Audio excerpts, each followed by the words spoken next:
آپ دیکھو جا کے عربی کے علاوہ کوئی عالم حرم میں ایسا نہیں ہے جس کو درس دینے کی اجازت ہو عربوں کے علاوہ، سوائے اردو میں ایک مولانا مکی صاحب کے. اور بادشاہ نے ان کو لیٹر لکھ کے دیا تھا کہ ان کے دادا کو کہ آپ کے بعد آپ کا بیٹا، اس کے بعد ان کا بیٹا، اور جب تک آپ کی نسل چلتی رہے گی کوئی حرم سے آپ کو ہٹائے گا نہیں. لیکن اب بدقسمتی کہہ لو کہ مولانا مکی صاحب کا کوئی بیٹا ہے نہیں. تو یہ تو علماء سے تعلقات کی بیس پہ ان کو یہاں پروٹوکول ملا تھا. تو ہمارے بہت سارے، یہ اس وقت سعودیہ سے ہمارے تعلقات تھے اکابر کے جب سعودی عرب میں قحط تھا، بھوک تھی. جب دولت آ گئی، ریل پہ لا گئی، مدینہ یونیورسٹی بنی، تو بادشاہ نے ہمارے علماء دیوبند سے رابطہ کیا کہ مدینہ یونیورسٹی میں آپ کے حوالے کرنا چاہتا ہوں، آپ لوگ اس کو سنبھالو. ہمارے علماء نے کہا نہیں، اللہ نے آپ کو وسائل دیے، ہم اب ادھر ہی ہندوستان پاکستان میں مدارس کی حفاظت کریں گے، یہ آپ ہی چلاؤ اس کو. تو اس کے بعد پھر کیا ہوا، جب علماء دیوبند کا انفلوئنس ختم ہوا تو پھر دوسرے لوگوں کا انفلوئنس اس میں بڑھ گیا. تو پھر انہوں نے یہ پروپیگنڈا شروع کر دیا کہ یہ عرب جو ہیں علماء دیوبند کے خلاف ہیں. اور ان کے علماء دیوبند کے خلاف کتاب بھی چھپی تھی دیوبندیہ کے نام سے، اس میں بھی بڑی غلط بیانی کی گئی.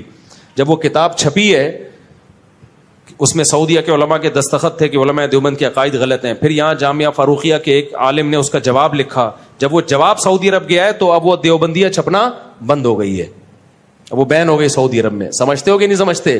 تو پروپیگنڈا پہلے بھی ہوا تھا اور عرب علماء کے سامنے بہت پروپیگنڈا ہوتا ہے. یہ جو تبلیغی جماعت میں نکلنے کو ناجائز قرار دیا تھا، شیخ صالح المنجد تھے غالباً، بہت بڑے سعودی عرب کے عالم ہیں. انہوں نے فتویٰ دیا کہ سعودی عرب تبلیغی جماعت میں نکلنا حرام ہے. میں نے ان کا فتویٰ پڑھا، اس میں انہوں نے وجہ لکھی کہ یہ لوگ قبر پرست ہیں. مجھے خیال ہوا کہ میں جانتا ہوں چونکہ وہ عالم نیک ہیں، مجھے پتا تھا یہ بدنیت نہیں ہے. مجھے یقین ہو گیا کہ کتنا غلط پروپیگنڈا کیا ان کے سامنے. تبلیغی جماعت کا قبر پرستی سے کیا تعلق ہے یار؟ مجھے خیال تھا کہ میں ان کی خدمت میں جاؤں، میں کہوں حضرت آپ کبھی تبلیغ میں سہروزہ لگا کے دیکھیں، جتنا تبلیغ والے قبر پرستی کے خلاف ہیں. لیکن ظاہر ہے ان کو پروپیگنڈا تو چل جاتا ہے نا. اتنا پروپیگنڈا کیا ہے کہ انہوں نے فتویٰ دے دی قبر پرست ہیں. کچھ اور الزام لگا دیتے یار، قبر پرستی کا تو کسی طرح بنتا ہی نہیں ہے. تو سعودی عرب کے بڑے بڑے علماء، شیخ الحدیث مولانا زکریا رحمۃ اللہ علیہ کے شیخ بن باز سے بہت اچھے تعلقات تھے. جب شیخ الحدیث مولانا زکریا رحمۃ اللہ علیہ نے کتاب لکھی ہے نا داڑھی پر، تو شیخ بن باز نے اس کتاب کو چھپوا کے پورے سعودی عرب میں پھیلایا. بذل المجہود جو شیخ الحدیث کی شرح ہے ابو داؤد کی، آج بھی سعودی عرب کی کتب خانوں میں آپ کو ملے گی. تو علماء سعودیہ کے جو ہیں وہ ویسے بھی حنبلی ہیں، وہ کوئی غیر مقلد تھوڑی ہیں یا اہل حدیث تھوڑی ہیں، وہ تو حنبلی ہیں ویسے بھی. تو لیکن ہم اہل حدیث کو بھی گمراہ نہیں سمجھتے. اس کی میں کئی بار ڈیٹیل بتا چکا ہوں کہ اہل حدیث کے بارے میں ہمارا موقف کیا ہے. لیکن اتنی بات ضرور ہے کہ علماء دیوبند کے خلاف پروپیگنڈا بہت ہوا ہے. کیونکہ جو کام کر رہا ہوتا ہے نا، قادیانیت کے خلاف کام ہم نے کیا، یہاں پہ پرویزی فرقے کے خلاف کام ہم نے کیا، دفاع صحابہ میں ہم نے کام کیا، سارے میدانوں میں کام. آپ کو سب سے زیادہ، میں دوسروں کی نفی نہیں کر رہا، لیکن ہر میدان میں آپ کو صف اول میں کون ملے گا؟ پوری دنیا میں چلے جاؤ یار، مدارس کا جال بچھا ہوا ہے، سب کے تانے بانے کہاں جا کے ملتے ہیں؟ علماء دیوبند سے. تو فرنٹ لائن پر آپ کو بہت جگہوں پہ نظر آئیں گے. دوسرے بھی کام کر رہے ہیں، ان کی نفی نہیں کر رہا میں، لیکن پروپیگنڈا ہمارے خلاف بہت ہوا ہے. ایک سعودی مجھ سے ملے، عالم تھے، سعودی عالم تھے. انہوں نے کہنے لگے آپ لوگ کے عقیدے قرآن و سنت کے خلاف ہیں، آپ دیوبندی ہو. میں نے کہا کیا خلاف ہیں؟ تو میں نے کہا پوچھو کیا خلاف ہیں، کوئی ایک تو بتاؤ نا. تو مجھ سے عقیدے پوچھتے کہ میں جواب دیتا کہ کہہ رہے ہیں تو صحیح ہے بالکل. تو کہہ رہے پھر کون سے والے علماء کے عقیدے خلاف؟ میں نے کہا کسی کے بھی، سب کے یہی ہیں، سب کے یہی ہیں. تو کتابوں کی دنیا اور ہوتی ہے بھائی، مشاہدے کی دنیا. اور سعودی عرب میں جو انقلاب آیا محمد ابن عبد الوہاب، جن کی وجہ سے دنیا ان کو وہابی کہتی ہے نا، محمدی تو کہہ نہیں سکتی تھی تو ابا کے کھاتے میں ڈال کے وہابی کہنا شروع کر دیا. محمد ابن عبد الوہاب جو ہے، جن کو سارے عرب فالو کرتے ہیں، ان کے جو بیٹے ہیں نا، انہوں نے اپنے والد کے عقائد بیان کیے ہیں. اس میں صاف طور پر لکھا ہے کہ ہم فقہ حنبلی کو فالو کرتے ہیں اور ہم نے پانچواں کوئی مسلک نہیں نکالا. اور محمد ابن عبد الوہاب، میرے پاس یہ سارے تحریر ثبوت کے ساتھ موجود ہیں، چونکہ یہ سوال تو اچانک آ گیا نا، تو ان کے حوالوں کے ساتھ موجود ہیں. ان سے کسی نے سوال پوچھا محمد ابن عبد الوہاب سے حرم میں کہ کیا آپ نے کوئی پانچواں مسلک نکالا ہے؟ انہوں نے جواب دیا کہ ہم نے کوئی پانچواں مسلک نہیں نکالا. اہل سنت والجماعت کے جو 4 مکاتب فکر ہیں، حنفی، مالکی، شافعی، حنبلی، ہم انہی کو فالو کرتے ہیں. آئی بات سمجھ میں؟ اور اس میں ہم فقہ حنبلی کو فالو کرتے ہیں.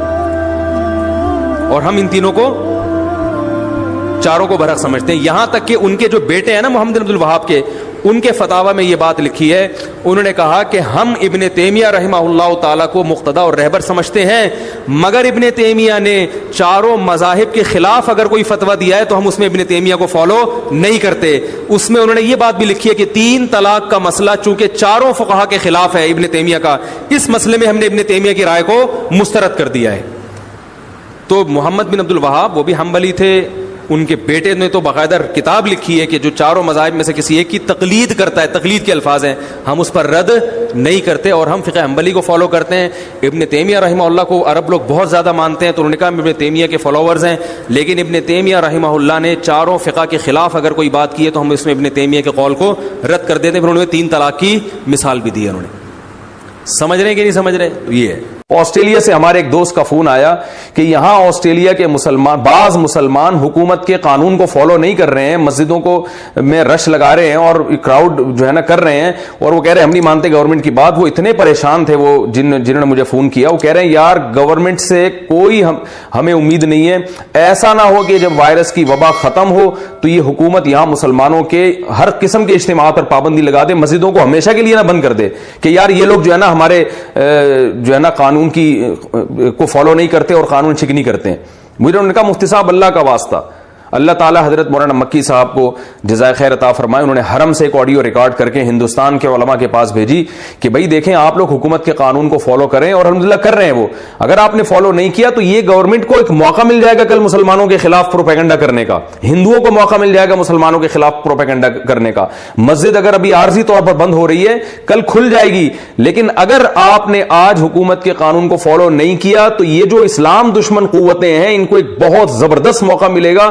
یہ تو دیندار لوگوں کی بات میں جو رائے کو پہاڑ بنا کے پیش کرتے ہیں. آپ دیکھیں تبلیغی جماعت میں چند لوگوں کو وائرس ہوا ہے, لیکن میڈیا نے کتنا بدنام کیا تبلیغی جماعت کو. ان کو تو موقع چاہیے, تو آپ کیوں ان کو موقع فراہم کر رہے ہیں؟ حضرت مولانا مکی صاحب نے ایک آڈیو بھیجی, اور الحمدللہ وہاں کے لوگ پہلے بھی صحیح حکومت کے قانون کو فالو کر رہے ہیں, تو اس سے اور تقویت ملی. تو یہ سمجھدار علماء کی نشانی ہوتی ہے کہ وہ گراؤنڈ ریئلٹی کو دیکھ کر آپ کو بتاتے ہیں کہ کیا جذبات سے کام نہیں ہوتا. یہ جو میں حروف مقطعات کی بات کر رہا تھا, الف لام میم صاد, تو اس میں ایک حکمت علماء یہ بیان کرتے ہیں کہ ایک حکمت یہ ہے کہ ہماری سمجھ میں یہ آ جائے کہ جتنا اللہ نے بتا دیا اتنا ہمیں معلوم ہے, بہت سی چیزیں ہمیں معلوم نہیں ہیں. نمبر 2, اللہ یہ بھی دیکھنا چاہتا ہے کہ کون ایسا ہے کہ جس چیز کی تحقیق سے اللہ نے منع کر دیا وہ رک بھی جائے گا, کیونکہ بہت ساری چیزیں ایسی ہیں کہ ان کی تحقیق کے ہم اہل ہی نہیں ہیں, ہمارے اندر وہ صلاحیت ہی نہیں ہے, کیونکہ ہمارے پاس وہ آلات اور ذرائع ہے ہی نہیں کہ ہم وہاں تک پہنچ سکیں. جیسے روح, اب جو لبرل لوگ ہیں نا وہ روح کا انکار کرتے ہیں کہ روح کیا ہوتی ہے, کہتے ہیں روح کیا ہے, یہ تو کوئی لیبارٹری میں روح نام کی کوئی چیز تو ہے ہی نہیں. تو یہ کنفیوژن لوگوں کو شروع سے ہے. تمام پیغمبروں نے ہمیں بتایا کہ انسانی جسم میں روح ہوتی ہے, اور ہم جب مرتے ہیں تو روح نہیں مرتی, روح جسم سے نکل جاتی ہے. اب یہ ہمیشہ سے پہلے زمانے میں بھی حکیم ہوتے تھے نا, ان کی بھی تحقیقات ہوتی تھی, تو ہمیشہ سے یہ اعتراض پیغمبروں پر کیا یہ روح کی ڈیفینیشن کیا ہے. تو اللہ نے قرآن میں بتایا وَيَسْأَلُونَكَ عَنِ الرُّوحِ کہ یہ لوگ آپ سے روح کے بارے میں پوچھتے ہیں. قُلِ الرُّوحُ مِنْ أَمْرِ رَبِّي, ان سے کہہ دیں روح کیا ہے یہ تو ہم نہیں تمہیں بتائیں گے, کیونکہ تمہارے دماغ میں روح کو سمجھنے کی صلاحیت ہے ہی نہیں. یہ بتا دیتے ہیں کس کی طرف سے ہے.